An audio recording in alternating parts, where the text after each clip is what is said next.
A muddy playground, a single crumpled dollar, and a grandmother who sees futures in ledgers instead of crystal balls. In the next few minutes, you'll watch that lonely bill multiply, page after page, until it becomes $1,000, proving that the greatest compound interest is a child's imagination disciplined by habit. Stay to the end, and you'll never look at small change or your own goals the same way again. Ellie was 8 the day the storm rolled through Sycamore Street. Rain forced the recess crowd indoors, but she refused to abandon her quest for four-leaf clovers. Shoes squelching in the mud, she spotted something green, yet not botanical, plastered to the fence. A wet $1 bill. She peeled it free, wiped the grit away, and felt a tingling jolt of possibility in her palm. That afternoon, she sprinted to her grandmother's robin egg blue house, warm with cinnamon and wood glue. Grandma Ruth sat at the kitchen table balancing her checkbook, glasses tipped on her nose. "Grandma, look what I found," Ellie blurted, waving the soggy dollar. Ruth's eyes twinkled. "Ah, the world's first blank page." "It's just $1, Ellie protested. "It's a story waiting to be written," Ruth replied, disappearing into the attic. She returned with a marbled composition notebook, edges yellowed, smelling of cedar hope, and wrote on the inside cover. Page 1. $1 set aside. Purpose, to grow. "Tonight," she said, "tape your dollar here, then decide how you'll double it." So Ellie did. The next morning she raided the pantry, mixed sugar, lemons, and rainwater caught in mason jars, then set a card table by the sidewalk. A hand-lettered sign read, "Cloud Fresh Lemonade, 25C." By dusk, that single dollar had tripled to 3. In the notebook, she logged her first lesson. Weather can fill jars and pockets. A week later, she paid Ruth $1 for flour and butter. Capital has a cost, Ruth explained, and baked 30 oatmeal raisin cookies. Neighborhood kids traded coins for chewy comfort, and Ellie's stash grew to $10. At the library, she devoured a book on folding origami roses from dollar bills.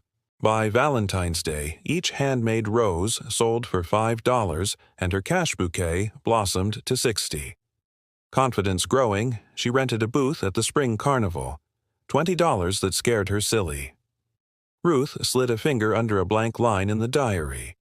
Growth is uncomfortable by design. Ellie invested, booth fee, supplies, a $10 emergency cushion. She sold Cloud Fresh lemonade and origami roses beneath a banner that read, "Buy a drink, give a gift." Revenue soared to $180, expenses $50, profit $130.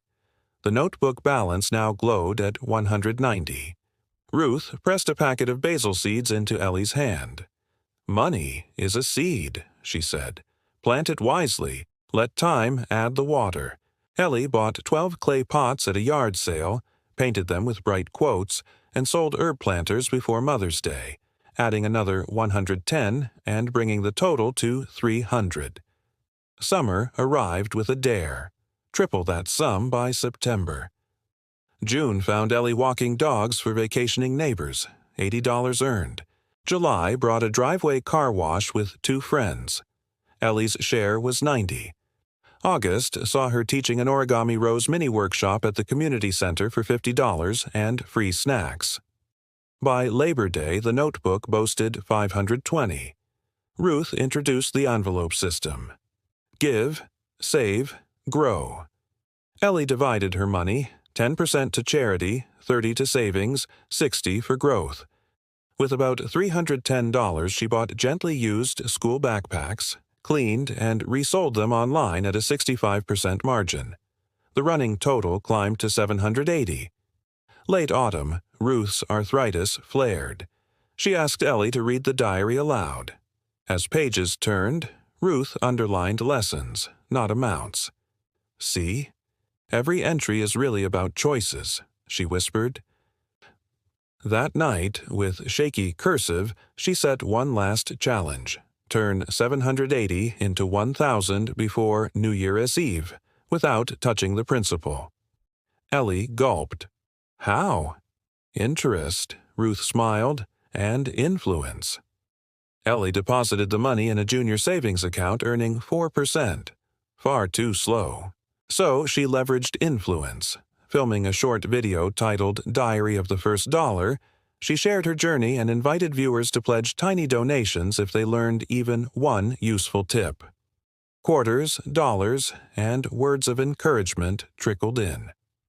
On December 31st, the statement read $1,007.34. Ellie taped the receipt onto a fresh page labeled Victory. Ruth, eyes misty, pressed a gold star, one she had once reserved for Ellie's mother, onto the corner. Remember, Ruth said softly, numbers change, principles endure. Review them as often as you breathe. Years passed. Ellie became a financial coach, opening workshops by lifting the marbled notebook. Holding up a crisp $1 bill, she asked each audience, "What will your first page say?" Then she handed the bills out, each stamped Start Today, because the only diary greater than the first dollar is the diary of the next one.